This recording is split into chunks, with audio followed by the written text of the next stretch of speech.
همت صاحب که ستاسو اجازه یې له ښاغلي عمرخیل صاحب څخه بیا شروع کړو. عمرخیل صاحب تاسو راته ووایاست په افغانستان کې د کدرونو د تیر نظام کدرونو له اوسني نظام سره د یو ځای کېدو څومره دغه نظام ته هیله بخښونکي او ښه راتلونکي درلودلی سي؟ تاسې تر اوسه پورې اسلامي امارت صاحب حاکم شوی په افغانستان کې دې شیانو ته یې توجه نه ده کړې. موږ متاسفانه چې ګورو لوستلبۍ د موږ ځوان کدرونه یا تشویق کېږي یا پروژې دې دلته هڅول کېږي او له منځه یوړل کېږي. همدارنګه موږ متاسفانه موږ تېره اردو درلودله چې اردو له منځه لاړه بلکل او دا تجربې موږ بیا یو ځل بیا په ډاکټر نجیب له وخته بیا موږ دا تکرار کړله. نو دغه ډېر ښه حالت ده. ډېر خلک تشویش کې دي، د هر افغان، د هر ځوان، د هر سیاسي شنونکي او سیاسي او مدني فعال دا غوښتنه او ارمان او دا یې هیله ده چې افغانستان کې سرسري سوله وي، امنیت وي، سوکالي وي، ثبات وي. دا د هر چا ارمان او هوس ارزو ده. اوس په کار دلته دا ده چې اسلامي امارت په دې 9 میاشتو چې ولکۍ په افغانستان کې لګولې ده، پوښتنه دا شی ده یا دغه سیاسي اجتماعي برنامه یا نه لري یا دا برنامه نه لري او یا یې که لري ناکامه پاتې شوې ده. متاسفانه تر اوسه پورې ملت ته داسې ملت د 9 میاشتې کې دوی چې هغه لازم کارونه دوی باید کړي وو، هغه کارونه تر اوسه پورې د 9 میاشتو کې دوی نه دي ترسره کړي او دا لازم ونه چې دوی باید دا کړي وله. نو مننه کوم. سلامت اوسئ، ژوندي اوسئ. ښاغلی همت صاحب دا راته ووایاست چې د تېر نظام چې جمهوري نظام و په هغوی کې زیات شمېر کدرونه و چې له هېواده څخه د اسلامي امارت په راتګ سره ووتله. که چیرې دغه کدرونه بیا له اسلامي امارت سره یو ځای سي څومره مؤثر تمامېدلی سي؟ بسم الله الرحمن الرحیم. سمون صاحب زه اول تا ته او بیا ډېر محترم جمعه خان عمرخیل صاحب ته او د ژوندون تلویزیون ګرانو کارکوونکو او لیدونکو ته السلام علیکم ورحمت الله وبرکاته وایم. د تا د دې سوال په ارتباط د تیر حکومت دوه قسمه خلک ول. یو هغه خلک ول چې هغو صرف د خپل جب او د خپلو امریکانو بادارانو د خوشحالولو لپاره شپه ورځ هلې ځلې کولې. هغه خلک کله تیرو اعمالو توبه ونه باسي هغه د نه د ملت په درد خوري نه د اسلامي امارت نه د موږ نه د هیچا. او یو هغه خلک ول ټول نه و د ګوتو په شمار هغسې خاینان او غلامان په تیر نظام کې ول ټول خاینان او ټول غلامان او ټول بد خلک نه ول. ښه ښه کادرونه موږ په تیر حکومت کې هم درلودل او دکې شک نسته چې رسول صلی الله علیه وسلم وایي چې وجعل الله لكل فن رجال، د هر فن لپاره الله سړي پیدا کړي. یعنی زه اوس پیلوټ صحیح د تفسیر درس ورکوی سم خو جاز نسم چلوی، تیاره نسم چلوی، نو هغه پیلوټ چې د هغه اهل د کار ده د تیارې هغه د مانه عالم ده، د مانه بهتره ده. په تفسیر کې بیا زه ته بهتره یم، ډاکټرۍ کې ته ډاکټر دا ډاکټر ده دا بهتره ده، ژورنالیزم کې ته مانه ډېر بهتره یې. موږ باید دغه هغه ورکو له ذهن نه چې زه اوس عالم سوم او یو تفسیر او ترجمه چې شی مې زده کړه بیا نو دا ټول خلک راته انسانان نه ښکاري وایم یم که نه یم همدا زه یم. ډاکټر چې ډاکټري زده کړه هغې کې ټول زه هم چې دغه تصحیح به یې وکړو د یو غلط مشهور ده. موږ ضرورت لرو او جعل الله لكل فن رجال، د هر فن لپاره الله سړي پیدا کړي. هغه کټوي چې جوړېږي کلال ورته وایي. یو انجینر ډاکټر راوله ډاکټر چې ښه پروفیسر وي، دکتوره یې اخیستې په اسلامیاتو کې، په عربي کې، په منطقو کې، خو هغه راوله هغه یو کټو ونسي جوړوی، خو هغه کلال بې سواده یې هغې فن ده هغه یې جوړوي. موږ که کلال ته مقررو موږ پی ایچ ډي ډاکټر نه مقررو، موږ به همغه کلال مقررو. موږ که سیاتامه کې همداسې هم کړي دي موږ به ډاکټر مقررو. موږ به پوهنتون کې ماسټر او پی ایچ ډي ډاکټر دکتورا دا به مقررو. موږ به هلته صحیح ده زه اوس یو عالم ده ښه سړی ده خیانت نه کوي غل نه ده څه نه ده، خو په پیلوټي نه پوهېږي ځکه هغه جاز ته کېنومه دغه هغه باید موږ لرې کړو. اسلامي امارت دا لرې کړی دی. اسلامي امارت د ا نه تر زیډ پورې د الف نه تر یا پورې په دې عقیده ده چې موږ زه د تیر د نظام تا ته څو بیلګې وښیم. فاروق اعظم ټول نامه سره اشنایي دا د تیر نظام کې کارکوونکو خلاصه د تیر نظام کې و دا ډېر خلکو ته اوس دا پته لسته تیر نظام کې دی ریاست جمهوري ته ځان کاندید کړ. بیا چا کاغذو کې څه مشکل دی ونه سو نو موږ چې هغه ته اوس معینت ورکړه فاروق اعظم ته نو موږ یې ورکو. موږ چې غلام غوث معین د ښارسازۍ و دا په تیر حکومت کې مو دا اوس هم ده. موږ په زرګونو بیلګې درته دغسې ښیم د معینانو په سطحه باندې او خارج کې د کورم د فاروق اعظم. زه ټول خارج میشتو افغانانو نه غواړم چې دغسې جرأت وکړي لکه فاروق اعظم چې وکړو فاروق اعظم ته چې موږ ځای ورکړه او معینت هم ورته ورکړه نو موږ دا نورو ته خو ورکوو چې د ریاست جمهوري ته ولاړو د مشروعیت ورکوو امریکایانو ته چې ریاست جمهوري ته درېږې نو تا مشروعیت ورته ورکړه موږ دا ټول شیان په یاد دي لکه د تلویزیون پرده غوندې موږ مخکې دي خو موږ بیا هم فاروق اعظم ته دا وظیفه ورکړه دغسې فاروق اعظم سره کوم شخصي ارتباط د امارت نشته فاروق اعظم یو امین سړی ده تیر که رئیس جمهور شوی هم وای نو کېدای شي د ویلي وای چې امریکایان ووځئ خو بیا هم موږ ورکو ورته چې د ریاست جمهوري ته ځان کاندید کړی و په 18 یا 20 کسانو کې یو فاروق اعظم صاحب هم دا به ډېرو خلکو ته دې معلومات نه وي موږ ځکه وکړو چې دا دنیا وال په دې پوه شي دا موږ کادرونه چې خارج کې دي چې راشي فاروق اعظم غوندې ریاست جمهوري ته خو نه وي ولاړ ده ته چې موږ ورکړو موږ به هر افغان چې په خارج کې ده خو اول حق د داخل ده وروسته سوال ته به د رئیسو تا بل میلمه ته هم څه وخت مننه سلامت اوسېږئ ښاغلي عمر خیل صاحب تاسو یادونه وکړله ځکه ستاسو خبرې پر نیمایي قطع شولې تاسو ویل چې په اسلامي امارت یا مسلکي کسانو ته وخت نه در کړي یا کومه پالیسي نه لري که لري هغه هم کمزورې ده دغه ته وضاحت ورکړي او د امارت مسؤلین باید احساساتي هغه ولیکي دوی باید زغم ولري دوی باید پراخه سینه ولري دوی باید د ځوان کدرو د افغانستان ټول ولس غږ باید واوري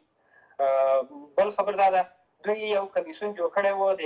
راستنېدو په اړه کې زه تاسو ته یو مثال درکوم دوی یو کمیسیون طرف او شعارونه کېږي شعارونه که سبا پورې کېږي باید عملي ډګر ته راودانګي یو کمیسیون دوی جوړ کړی و د هغه کدرونه هغه شخصیتونه اجتماعي او سیاسي شخصونه ته یې بهر کړي د هغو راستنه چې موږ هرکلی کوو ډېر ښه اقدام ده ډېر ښه اقدام د هر سړی هرکلی کوي هغه څوک چې باید وطن باندې بیان وي مګر په حقیقت کې تاسو ګورئ دوی لاسته راوړنه څه ده آیا دوی تر اوسه دلته برنامه ملت تشریح کړې ده آیا د دې کمیسیون په اړه دوی ملت ته وضاحت ورکړی ده آیا د دوی صلاحیت په اړه دوی ملت ته وضاحت ورکړی ده آیا دوی ته په سیاسونو اجتماعي فعالینو سره دوی ځوانه کدرو سره دوی غونډې دوی سره کړی نه البته څه نه دي کې ناکام پاتې دي بل خبر دا ده یو کمیسیون جوړېږي چې تاسو داخل د خلکو دعوت ورکوي تاسو راسئ بل خوا تاسو موږ تاسو ګورئ دې شاهد ولو چې رئیس جمهور پخوانی رئیس جمهور د له میدان هوایي راستنول کېږي او اجازه د خارج ورکېږي نو فلهذا شعارو ته باید نور شعارونه تاسو په نوم شعارونه ذاتي خلک خسته دي په تېر جمهوریت کې هم خلک قرباني ولې تاسو خبرې ولې اوس هم دا خبره ده تاسو فکر وکړئ ځوان کله ته کومه د بستر فراهم داسې بستر ته فراهم شوی دوی په اساس د شایستاتوب په اساس د لیاقت په اساس د پوهې په اساس د یو سالمه انتخاباتو په اساس دوی مخته تللي مخکې سیاسي معاملاتو په اساس د خواهشاتو په اساس د انډیوالۍ ملګرتیا تللې او دغه پروسه اوس هم روان ده تاسو وګورئ په دې 9 میاشتو کې متاسفانه یو برنامه باندې دوی راچرخي کې چې هغه د ښځو چارو ښځې چارې دي وګوره هغه حقوق دوی ته نه دي ورکړي مکتبونه په مخ لاس باندې بل ازادي بیان د دوی خاص ارزښت قایل ده موږ خلاف دي نه یو چې د خدای نه خاصه موږ مقابل کې راسو یا وسله په بل کوو موږ دا سالم انتقاد او ځان ته حق ورکوو د ملت لپاره د ځوان لپاره د مظلوم ملت باندې موږ زړه کوږي موږ هغه مشروع خلک انعکاس کوو دا په دې معنی چې موږ چا په خلاف چا په ضد هغه سوي دو مګر تاسو به ازادي بیان هغه څوک چې حقایق ووایي هغه څوک چې عمل د صحنې ته راوځي خپل رب چې دی هغه سرکوبه کېږي هغه ورکېږي نه دوی ژوند په خطر کې هغه د سیریا خوندي وي نه سر نه مال دغسې سل هغه نور لرو سره دا تاسو وګورئ زموږ تاسو ملي بیرغ د افغانستان د خلکو یو سمبول و د وحدت سمبول و نښانه یې وه هغه دوی له منځه یوړه دې ته څنګه تاسو وګورئ تر اوسه پورې دوی ملي مشروعیت تر داخل کې نه ده پیدا کړی ملي مشروعیت ته باید لاس په کار شي ملت ته رجوع وشي ملت غوښتنې ته باید رجوع وشي ملت سره هغه دوی چې کوم برنامې دي هغه باید تشریح ورسره ملي سرود تاسو وګورئ سره ملي سرود نه نوازول کېږي دا یې بله مسله ده بل خبر دا ده د ښځو حق حقوق سره دوی عمل راځي فرمانونه ورکوي وګوره هغه حق حقوق چې قرآن کې راغلي دي قانون کې دي مدني قانون کې دي هغه تاسو ورکوئ نه تاسو سرکوبه کوئ دنیا کې زیاتې نور افغانان زیاتې خاص تاسو تر څو پورې موږ ټکول کېږو تر څو پورې موږ فایل نامبردي راځي تر څو پورې موږ په هکله بس نور تصمیم نیسي داسې او بل خبره عوام شمول حکومت جوړ شي زموږ امانات عوام شمول دا مننه کوم عمر خیل صاحب عمر خیل صاحب تاسو سره ګرځو داسې سیاسي حقوق خلک خاصه دي هغه سره مګر داسې عوام شمول حکومت د افغانستان کې رامنځته شي دا زه خپل په دې اند باور یم چې په اساس د لیاقت پوه استعداد او خلکو ته ونډه وکړي نه داسې په اساس د لیاقت په انډیوالۍ وي د انډیوالۍ بس دغه کار ناکامه ده او امارت ته مو دا غوښتنه ده ورته غوښتنه مو ده د ملت په احساسات سره لوبې ونه کړي د ملت د مرخیل صاحب تاسو ته به راګرځو هغه توجه وشي ملت ته رجوع وشي تر کله پورې موږ زده کول کېږو تاسو باور ته په خدای وکړئ زه هغه ورځ یو چا سره په تماس کې وم بعض داسې برنامې درلودلې چې میلیونه دوی غوښتل میلیونه ډالر دوی خرڅ کړي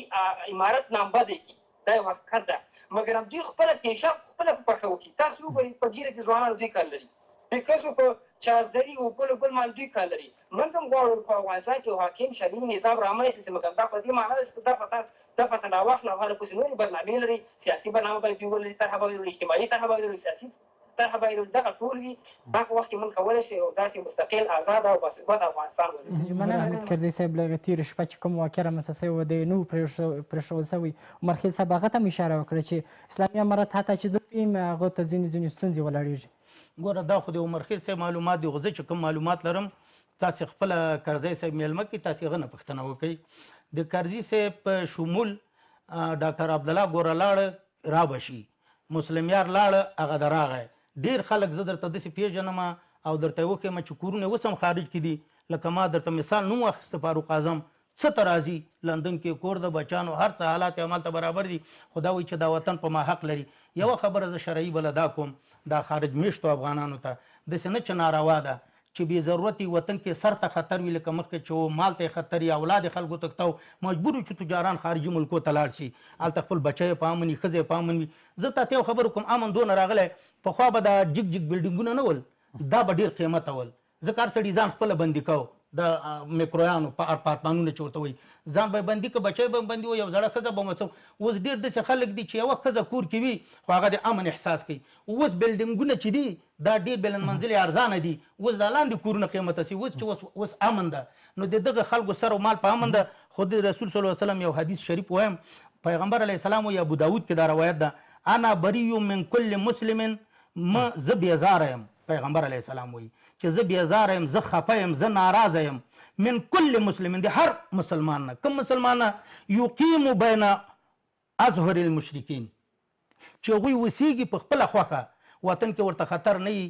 اقتصادي مشکلات نه وي او د عیاشۍ یا د خپل د ژوند د تېرېدو لپاره د کفارو منځ کې اوسیږي بل حدیث هم ده انا بریء من کل مسلم یقیم بین الکفار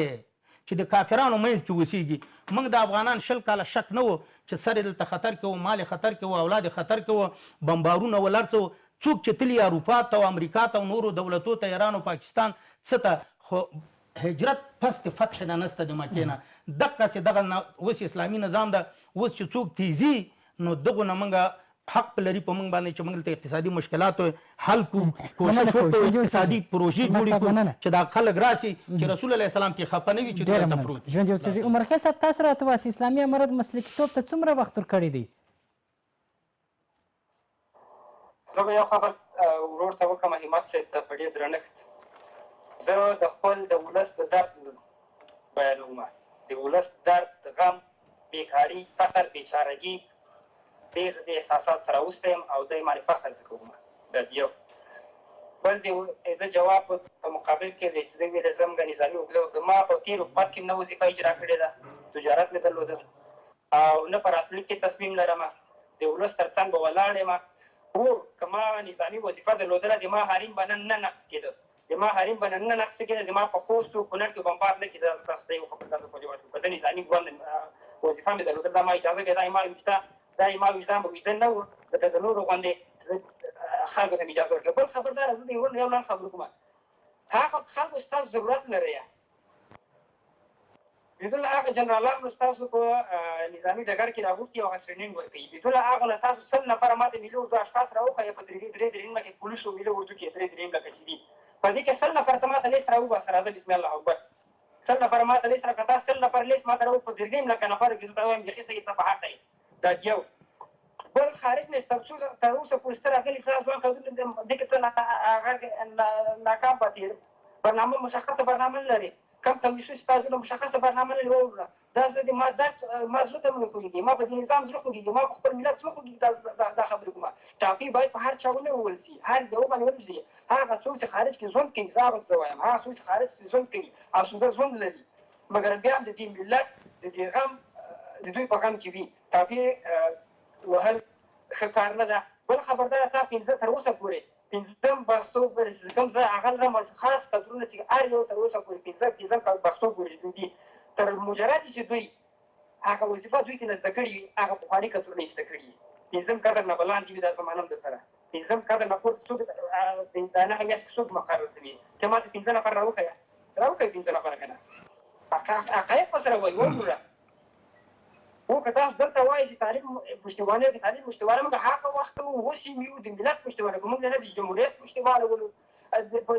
په اساس د خواهشاتو دوی په اساس د دوی د برنامو چې هغه دي موږ هغه وکړي موږ د ولس پشتیباني د ولس ملاتړ کوو د ولس لپاره غږ کوو زه تاسو ته بل مثال درکړم ما څلور میاشتې مخکې مشرانو ته ما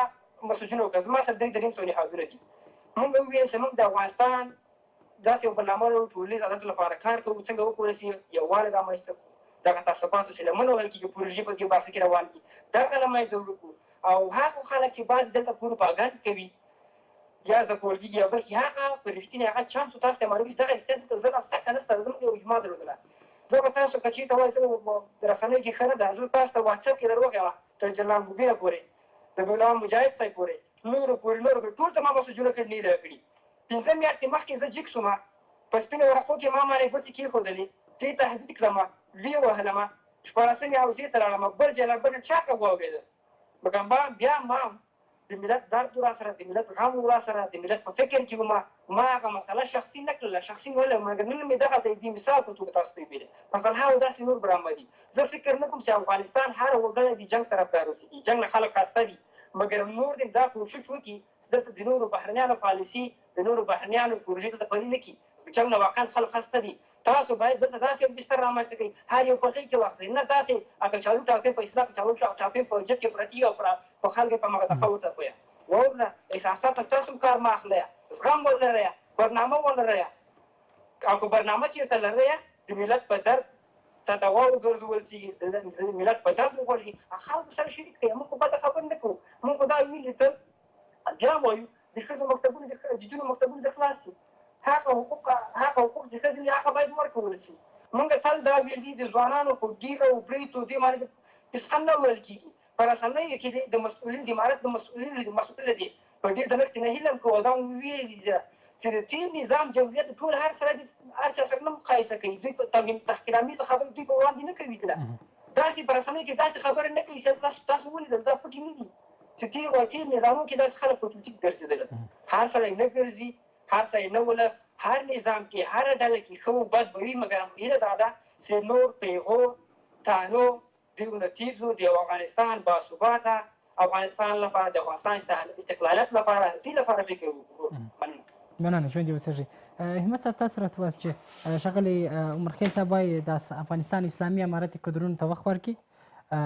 د ښځینه حقونو ته دې رسیدګي وکړي او ځینې کسان چې په تېر جمهوري نظام کې کار کوي هغوی ته دې پیغورونه نه ورکوي ځکه هغوی هم د دغه هېواد غړي دي ستاسو جواب په دې اړه بار دا ویلي زه عمرخیل صاحب ته وایم چې پیغور ورکول دا جرم ده خو د یو ګناه تکرار هم جرم ده لکه زه اوس شراب چې کوم سبا بیا چې کوم سبا مې بیا اتیا دورې وهي یو هفته بعد بیا چې کوم بیا مې وهي خو که چېرته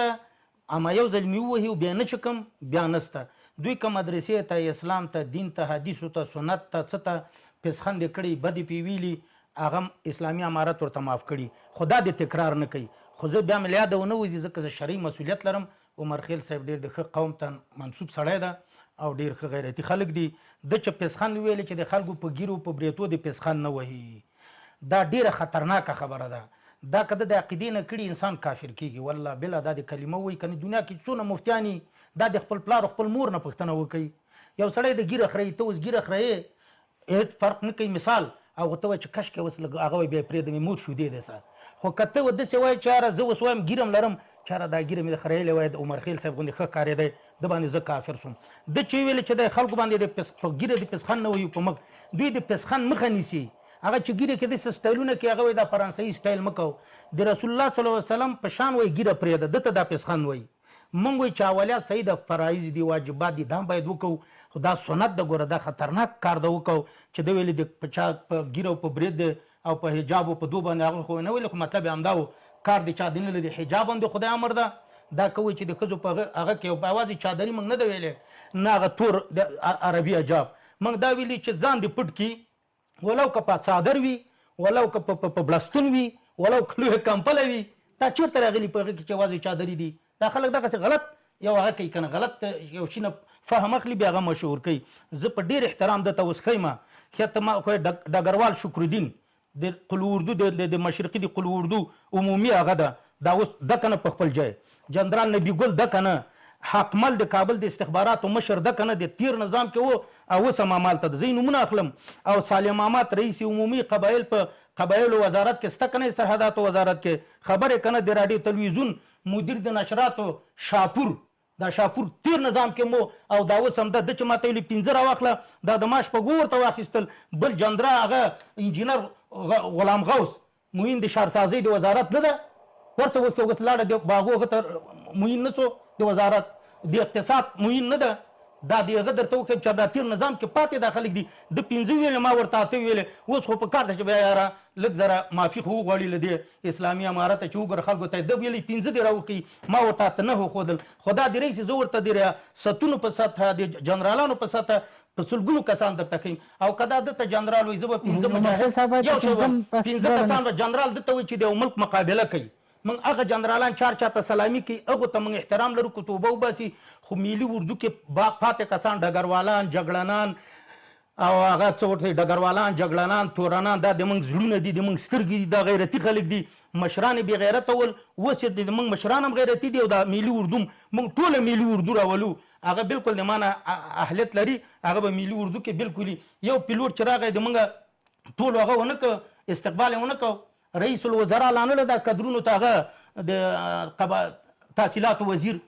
محترم هغه لانه ورته عمر صاحب دا لري چې د هغه کمیسیون چې د بیا راستنې کېدونکو کسانو یا کدرونو لپاره جوړ شوی دي هغوی کار نه در کړی تر اوسه پورې ګوره دا موږ تاسو ته دا چې ملت سره شریک هر شیان باید سکرټي شیان وي او داسې شیان دي اوس عورت ده مثال ډېر شیان دي چې ثواب کار مې خو سړی د مور مخکې د ماشومانو مخکې نه وي کور کې د پلار او مور به هم جنګ کړی دی هر کور کې داسې راځي نو دا بیا بیرون وځي ټولو ته اعلان کوي د ما پلار او مور داسې جنګ مور مې په څپېړه وول هلته یې چپه کړه پلار مې داسې را چپه کړه او مرخیل صاحب بعضې شیان چې ټول ملت یې خبرول دا خو ملت ټول ښه خلک دي خو یو جاسوس پکې سته هغه بیا د موږ کار په ټپه دري زه معلومات لرم د کمیسیون نه د 140 کدرونو سره دوی رابطې کړي مهمو خلکو سره او ډېر ورته شین چراغ ښودلی موږ هم ورته ښودلی خو مجرمان مفسدین غاصبین نه دا نور غاصبینو سره هم کوو خو هغو ته وظیفې ملت یې نه غواړي نو زه وایم چې دا بعضې شیان موږ شریک کړي نه دي اسلامي امارت دا یې دې معنا نه لري چې کور کې هره خبر وسي او رئیس یې دلته بس په تلویزیون کې وکړو ټول ملت ته دونه تشویشونه هغه لري او دا نوره موږ اوس پکې راواچو چې پلاني داسې ویلې پلاني داسې ویلې کار هغه کړی د هر سړی خپل کار کوي صحت عامې وزارت خپل کار کوي هغه مریضان ګوري تجارت وزارت تجارتونو سره ترانسپورت د موټرو سره کاري استخبارات د هغه سره کاري دا وایي چې دا ټول د راښکاره سي استخبارات هم چې یو کار کوي ټوله دنیا دی دا حقیقت ځینې شیان نه وي زه تاته وایم د هغه ورځ جمعې په ورځ چلته دماکه وسوه قاضي محمد حسن اسلامي ماته ویلي د هغوی جومات کې څه وی وایي په هغه کې ایښی و محراب کې او هغه مقرر چې و هغه بیچاره شهید سو هغه انفجار وکړو خو فیسبوک کې په دې رسنیو کې ټول داسې یو جومات یې ښودلی ده دا جومات ممبر او محراب دواړه د لرګي وو خو هغوی اوس داسې ښودلی چې سیمټي هغه د هغه هم ران شوی وای نه ده وران د پنجشیر هغه تاسې ولیدو د بغلان هغه د سوریې د هغه و چې سوریه کې هغه خلک معجب کېږي منډې وهي او د هغه نه د ظلمونو د امریکې د بمبارو داعشو دونه هغه یې دلته راوایي دا بغلان ده او دا څه ده دغسې ځینې حقایق زه دا ډېر په وطن مین سړی ده صحیح ده ځکه ما ویلې چې دلته باید نظامي برخه کې کار ورکړو او نور جنرالان دغه اسلامي امارت ټول جنرالان دي جنرال که دته وي چې مقابله چې 250 ملکو یو چا مقابله وکړه دا جنرال نه وي نو څه شي ته څه شته جنرال جنرال څه معنی دا خو پښتو کلمه نه ده جنرال ته چې تکتیک والا یې ښه به هغوی د سره ډرون حملې هم وې جهازونه هم ول 250 هم ورسره وې توپونه هم ول ټول استخبارات هم ول او ټولې وسلې هم ورسره وې. 15 مجاهدین به پرې راغله او جنرال سمیع سادات به د هلمند نه چا راوزغوله. اوس موږ جنرال سمیع سادات ته جنرال وایو، که هغه چا چې دی رازغرول هغه ته جنرال. مننه کوم همت صاحب ژوندي اوسېږئ. عمرخیل صاحب پوښتنه یو ځل بیا کومه، اسلامي امارت مسلکیتوب ته څومره وخت ورکړی دی؟ څومره مسلکي کسان یې په ادارات کې ګمارلي دي، یا هغه کسان چې بهر کدرونه یي هغوی ته څومره وخت ورکړی دی؟ که څه هم تاسو ادعا درلوده چې اسلامي امارت کسان نه دي راغوښتي او کمیسیون کار نه دی کړی، زما پوښتنه دا چې په داخل کې په افغانستان کې اسلامي امارت هغه کدرونه چې اوس دلیږي څومره وخت یې ورکړی دی؟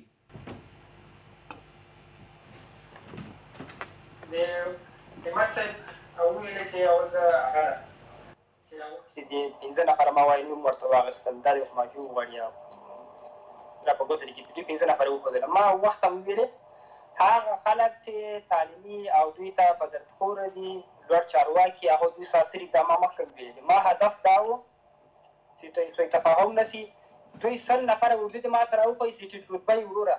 دوی اردو مکمل له منځه یوړله، پولیس له منځه یوړله. درسته ده ملحوظات به دوی لري، هغه چانس هغه یې دې وطن وارثین دي، واقعي وارثین دي. لکه تاسې 20 کاله جنګ کړی ده دلته افغانستان کې، هغه هم جنګ کړی ده، یا هغو د هېڅ د وطن دوستۍ لپاره تا به هم جنګ کړی، هغو به هم جنګ کړي. داسې معاملت څه وله، رهبرانو څه پې کړي، د هغه بحث جدا ده. د دې هدف د موږ دا ده چې دا دلته نظام کې وخت ورکړو چې تېر نظام اردو پولیسو ته چې هغو نه خدای نه خزه په آینده کې دلته استخباراتي کړۍ د سیمې او نړۍ استخباراتي کړۍ شته ده چې هغو نه دوی استفاده کوي. هغوی دوی غواړي لیک کې جلب جذبي. دا زما هدف دا و. دا یو.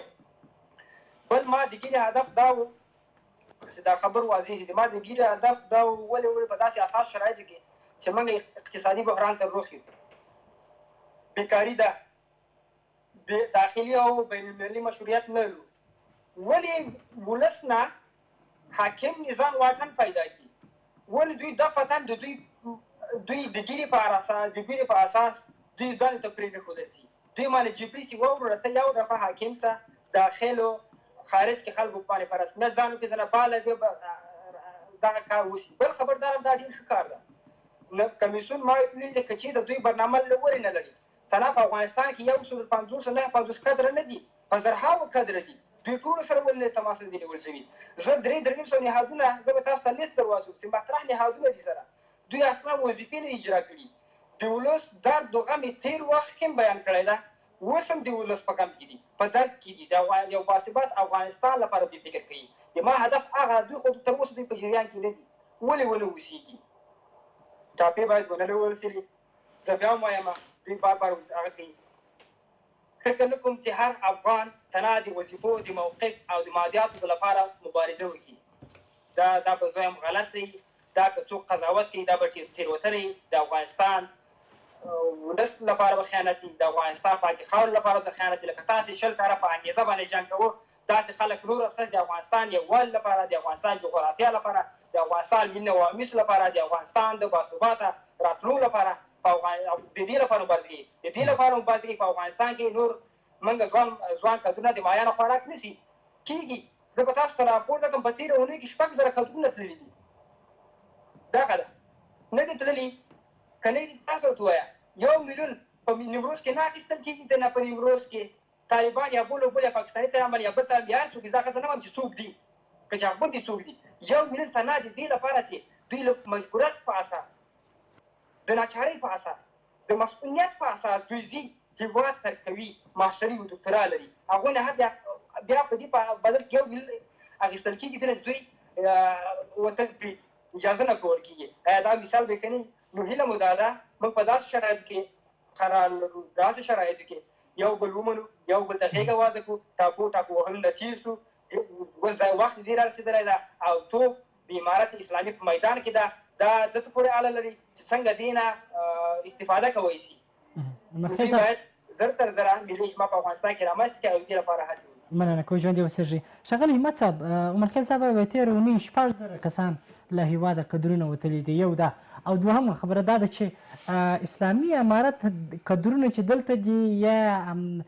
دا کدرونه غواړي چې له هېواده ووځي او یا هغه کدرونه چې په بهر کې د افغانستان څخه بهر ژوند کوي، د دوی دپاره ستاسو په نظر باندې کومه مشخصه پالیسي یا کوم مشخص اصول لري چې دوی راوغواړي او د هغه اصولو یا خبرو له مخه کدرونه دلې په افغانستان کې پاتې سي او دلې کار وکړي. زه خو همدا وایم، زه د خارج له ورونو نه هم غواړم لکه فاروق اعظم غوندې دی، دوی هم راسي، موږ غېږه د اسلامي امارت ورته خلاصه ده، لکه څنګه چې وزیر د تحصیلاتو عالی او بالکل مخې ته ورغی او بالکل استقبال کړه او ښه تشویق کړل 400 کدرونه چې د موږ راغله. دغسې د نور هم راسي له وطن نه دي ځي نه چې زی بیا به د وطن ته راځي. پرون د تاسې هغه نه ما یو هغه اورېدله په کونړ کې یو کس راغلی له خارج نه همالته ستر شوی بچیانو څه دي، ورته مې وژړلې داسې مرکه وه چې وطن ته لاړم، ننګرهار ته او کونړ ته او څه ته کلي ته او دیره ته. دا د کلي یو ډېر خوندونه دي. خو زه یو شی هغه ته وایم مرخیل صاحب ته، رښتیا موږ سره مسلکي خلک نسته، موږ اهل د کار موږ سره نسته، ځکه نسته چې موږ داسې امنیت راوستی، جنرالان موږ سره نسته. شرق ته غرب زابل ورستلی وم په هغه ته بند امیر ته او بامیانو دې طرفو ته، یقین په خدای وکوه چې کوم امنیت هلته د شپې 12 بجې موږ روان وو، هېڅ خبر نه، ښځې ګرځېدې څه ګرځېده، هغه ځای چې خلک ګوره هغه ګڼي چې هله دا ده او دا ده دا ده. دویم دا ده چې څنګه عایدات د موږ 3 چنده سول، رښتیا والا موږ سره مسلکي خلک نسته. عمرخیل صاحب واوره، د ما معادن 3 چنده سول، د همدې رسنیو نه مو اورېدلي دي، د ما ګمرکات 3 چنده سول. 3 کلو کې چې څونه سوي ول سره د دې چې واردات او صادرات هم موږ نسته او خپله بودیجه مو خپله 13 ورځ اعلان نه کړه. عمرخیل صاحب لږ ذره باید د موږ سر خلاصي په دا ځینو غار څه د تعصب نه هغه نه کړو چې مقصد ته لونګۍ او پټګۍ په سر که موږ ویله دا ملا ده، دا مسلکي نه ده. موږ وزیر د تجارت ده، دومره لوی تجار د پنجشیری ده چې بالکل په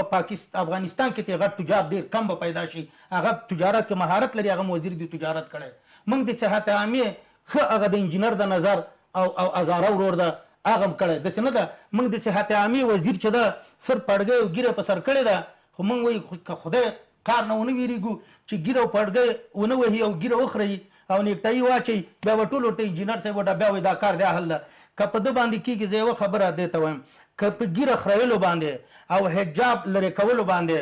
اقتصاد مشکلات ختمیږي، خیر د موقتا به موږ ټول ګیرې مو خریو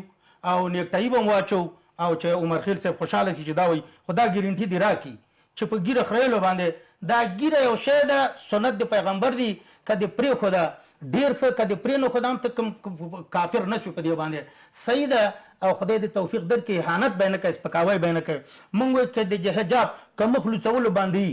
نو بالکل موږ به دا کورو کې خپلو ښځو ته م وایو چې سرونه هم لوڅ کوي او ګرځي چې ولا د اقتصاد ختمیږي. دا خو مخ پټ او یو سترګه ښکاره یا مخ چېرته خطر نه وي مخ لوڅ، یا د خطر وخت کې مخ پټول د پیغلې د جلۍ د څه، او دا اوس یا د ګیره درته وایي پرېږده تشویقوي دی او ته راولګېږې چې اوليات ډېر کارونه پاتې دي او دا ده او دا ده. دا د امر بالمعروف وزارت نور وظیفه چې شی ده، بیا وزارت به وتړو. یا جو اوقاف وظیفه چې شی ده، خو همدا د جومات کې جمعې ورځ ملا جګېږي، ورونو همسایه سره ښه کار کوئ، ګیرې پرېږدئ او صدقه ورکوي، خیرات ورکوي، زکات، همدغه خبرې دي. سبا که ده کې اوس موږ یو فرمان راغه کړو، خو زه دا وایم چې د موږ عایدات څو چنده سوي، د موږ بودیجه د خپله غنم هغه ده اعلان کړه او انشاءالله ډېر خوشطبي هغه هم هغه د شروع کې اقتصادي هغه چې په زرګونو کسان به پکې کار کوي، 25 میلیونه هغه لري، څه ورته وایي جریبه ځمکه ده کې خړوبه کېږي. دا وړه خبره رښتیا موږ سره کار د اهل کار نسته او موږ سره مسلکي کسان نسته. موږ بیا هم وایو ځان هم کامل نه ده ګڼلی، موږ دا ټوله کابینه هم سربرسته ده هر څه چې کله اهل د کار پیدا سو بالکل ته مانه اوس ښه یې ژورنالیست، زه دا چوکۍ تا ته خوشي کوم. زه وایم چې دا عمرخیل صاحب له ما نه ښیي، ما ته خپله څو ځایه کې وظیفې پیدا سوي، ما نه دي کړي، ځان مې اهلیت نه ده ګټلی. تاسې هغې کې مې مخکې ویلي وو. زه وایم چې هر څو موږ جهاد کړی دی الله لپاره هم کړی. که کوم مجاهد د ده لپاره وایي چې ما جهاد کړی، ما ته وظیفه راکړه، د جهاد قبول سوی نه ده، را دي سي مفتیان د ما مخې ته دي کښېني، دا ناروا کوي. کار موږ جهاد کړی ده د افغانستان د استقلال ازادۍ لپاره، ملکونه هم شړلي، افغانستان هم اشغال هم ختم کړ، فرهنګي او نظامي فرهنګي اشغال کې موږ سره د ملت کومک کړی دی. عمرخیل صاحب غوندې خلک چې دلته پاتې موږ ته شکریا ادا کوو، خو موږ د چوکۍ لپاره نه ده کړی. خو که زه پوهېږم چې یو خاین په دې چوکۍ کښېني، بیا ما باندې لازم ده چا چوکۍ باندې کښېنم چې د خیانت مخه ونیسم. موږ چې دا سرپرستان ناست یو، د دغه لپاره ناست یو چې هغه اصلي خلک را میدان ته سي، موږ بالکل ورته چوکۍ هم ورکړو. فاروق اعظم ته مو ورنه کړه. دا دریم ځل چې مثال درته راوړم، دا ریاست جمهوري ته ولاړو، دا امریکایانو ته قانونیت ورکړو چې د ملک بمبار هم کار چې ته ریاست جمهوري ته درېږي، معنا دا ده چې تا هغو ته مشروعیت ورکړه. دا 20 کاله چې څونه افغانان وتلي دي، دکې فاروق اعظم شریک خو موږ دا هغه را پرېښوده، موین هم جوړ کړی ده. ژوندي اوسېږئ. عمرخیل صاحب تاسو راته ووایاست چې په افغانستان کې د کدرونو شتون او دلته دوی د بیا کار پیل د افغانستان د بقا دپاره څومره مؤثر تمامېدلی سي؟ تاسو ګورئ همت صاحب خپله خبر خپله بېرته نقص کوي، یو دفعه انتقاد کوي، بل دفعه وایي و موږ کادرونه نه لرو. نو چې کادرونه نه لرو ولې استفاده ډېر نه کوئ؟ زه تا ته 3000 لیست هم دا اوس دغه چې در کومه و په شرط ته به اضافه ورکوې 3000 لیست 3 میاشتو لپاره وړیا کادرونه در کومه ډاکټر انجینر معلم نرس دا ټول زه در کومه د معارف خصوصا 3 میاشتو پورې به معاش به هم نه ورکوې فقط دغه نه ورکوو چې کرایه دوی هغه کور ته ولاړ شي ولې استفاده نه ورکوې ما دا طرحه درلودله ما دوی ته مخته کوله ویې نه منله حتی چا ونه غوښتل حتی چا پوښتنه ونه کړله په زرهاو داسې نور ځوانان به وي نو ولې زمینه ځوان که درته نه معلومېږي په ذات خدای مې د قسم وي د خپل همت صاحب ته وایم خم ته لاړ شه نیمروز ته لاړ شه بولدکو هرات اسلام قلعه دې ته لاړ شه تاسو چې هغه رقم د موږ ځوان کډرونه روان دي هغه رقم د موږ خویندې میندې بېعزته کېږي یا د تداوۍ له خاطره یا د مجبوریت له خاطره چې ځي په خدای زړه مې تیکه تیکه کېږي ولې باید موږ انجینر ونه لرو ښځه یې که نر وي ولې موږ ډاکټر باید ونه لرو ولې باید موږ نورو ته باندې فوکس وي ولې باید موږ احتیاط د نورو دا درد خبر ده بل دوی دا خبره وکړه چې امر بالمعروف باره کې دوی خبره وکړه چې امر بالمعروف وظیفه ده آیا په دې افغانستان کې تنها د یو امر بالمعروف وزارت ده نور وزارتونه نشته ده اقتصاد د لاس په کار شي تجارت د لاس په کار شي وزارت داخله د لاس په کار شي هغه تیر منصوبین چې دوی وله تیر عساکر چې وله هغه دې راوغواړي چاڼ دې کړي تحقیق دې پرې وشي آیا دا افغانستان په ګډ ګټه په نقص ده دفاع وزارت چې ده دوی چې اوس کومه ملیشه د کوم د ملي اردو دې ورته وایي ملي اردو موږ جوړوو ملي اردو دا اوس خو دا خو زه دا که څوک په دې خبرې اداموي زه دا خبره کومه دا اوس اردو دا اردو نه ده دا یو ډلې پورې تړلې ده تاسو یو تحریک ووایه درسته ده اوس چې حاکم ده افغانستان نظام ستاسو په لاس کې دا موږ موجوده سره مګر دا په دې معنی تاسو خپل اردو جوړه کړئ دغه سبا خدای نه خسته تحولات ته راځي دغه اردو بیا موږ خدای دې هغه ورځ نه راولي چې موږ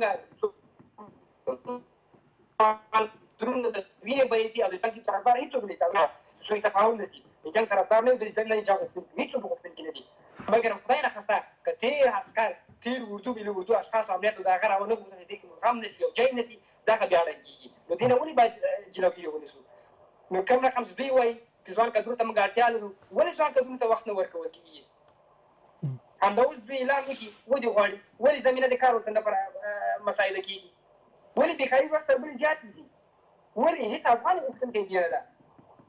هر افغان دې غوښتونکی چې ملک مثبات وي یووالی وي اتفاق وي اتحاد وي د ورورولۍ ژوند وي او په ارامۍ کې ژوند وکړو دا د هر افغان غوښتنه او ارمان ده بېله شک تیږي له دواړو درنو مېلمنو څخه ډېره مننه کوو په خپرونه کې راسره جمعه خان امیرخیل صاحب او همداسې تورعلي صاحب همت چې په خپرونه کې برخه راسره واخیستل له تاسو مېلمنو مننه کوو ژوندي اوسئ ډېره مننه کوو تر بلې داسې خپرونې پورې د الله په امان